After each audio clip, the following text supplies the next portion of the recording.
जय गुरुदेव। व्याध कर्म का परित्याग कर मुनियों के साथ रहने और सहस्त्र वर्ष तप करने पर व्याध अर्थात शिकारी ने मुनि से पूछा कि मुझे आत्म विश्रांति, परम पद या निर्वाण कब मिलेगा। मुनि ने बताया कि एकमात्र गुरु और शास्त्र के सेवन रूपी दृढ़ अभ्यास से द्वैत और अद्वैत की दृष्टि का शांत होना ही चित्त निर्वाण है। तुम्हारे अंदर ज्ञान की चिंगारी तो मौजूद है, परंतु अभ्यास के अभाव से अत्यंत निर्बल होने के कारण सर्वथा नष्ट कर डालने योग्य दृश्य भ्रम को भस्म कर डालने में असमर्थ है। इसे सतत प्रबल अभ्यास से प्रज्वलित अग्निपुंज कर लेने पर ही निर्वाण प्राप्त होगा।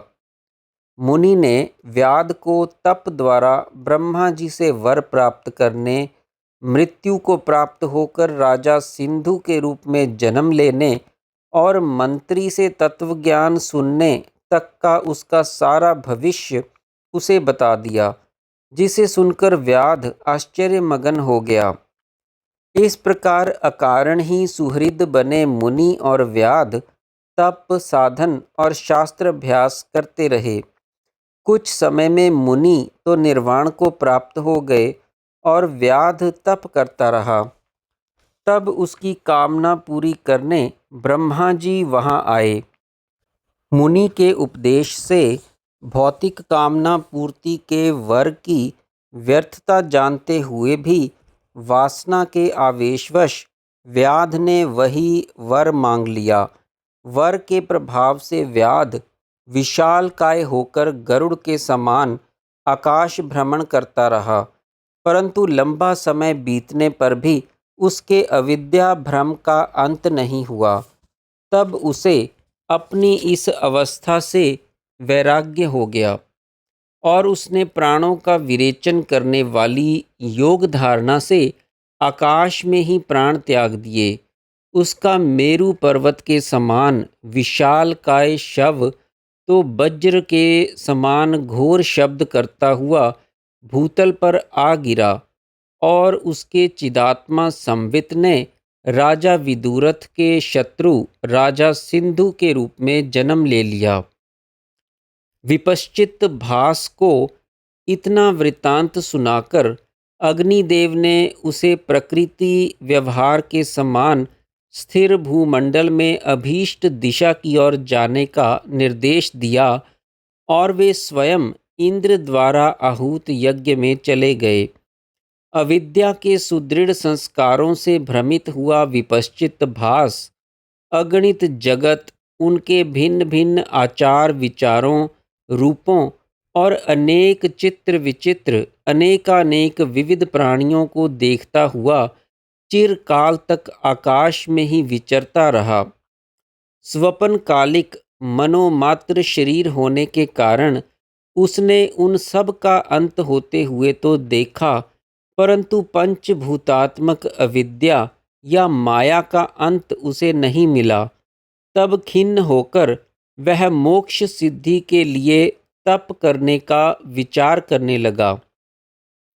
तभी इंद्र ने आकर उसे बताया कि हे विपश्चित, तुम्हारी संवित चित्त शक्ति पूर्वाभ्यास के कारण चिरकाल तक मृग योनि में संसरण करना चाहती है, अतः चित्ताकाश में तुम्हारे लिए दूसरी मृग योनि उपस्थित है। तुम मृग योनि में जन्म लेकर राजा दशरथ की परम पुण्य स्वरूपा सभा में पहुँचोगे। वहाँ सारा ज्ञान तुम्हारी बुद्धि में आ जाएगा, आत्म वृत्तांत का स्मरण होगा, मृग शरीर भस्म करके पुरुष रूप प्राप्त करोगे और ज्ञान अग्नि द्वारा शरीर दग्ध होकर आत्मज्ञान स्फुरित होने पर स्पंदन रहित वायु के समान उत्तम स्थिर निर्वाण को प्राप्त होोगे।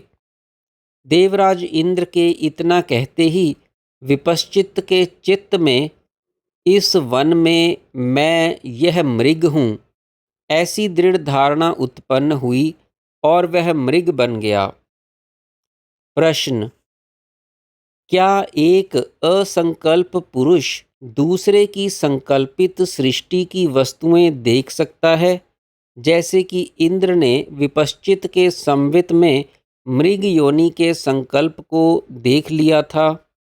उत्तर: सर्वव्यापक सर्वात्मक ब्रह्म में सभी कुछ संभव है। सर्वात्मा में संकल्प जनित पदार्थ परस्पर ना मिलें तो वह सर्वात्मा कैसे होगा? उसमें सब कुछ संभव होने से संकल्प नगर परस्पर मिलते हैं, यह भी सत्य है, और परस्पर नहीं मिलते, यह भी सत्य है। जैसे एक ही कमरे में सोए अनेकों पुरुष स्वप्न देखते हैं, यह भी सत्य है, नहीं देखते, यह भी सत्य है, और परस्पर के स्वप्न को नहीं देखते, यह भी सत्य है। ब्रह्म सत्ता स्वयं ही स्वयं के अंदर ही और स्वयं से स्वयं का ही सृजन करती है।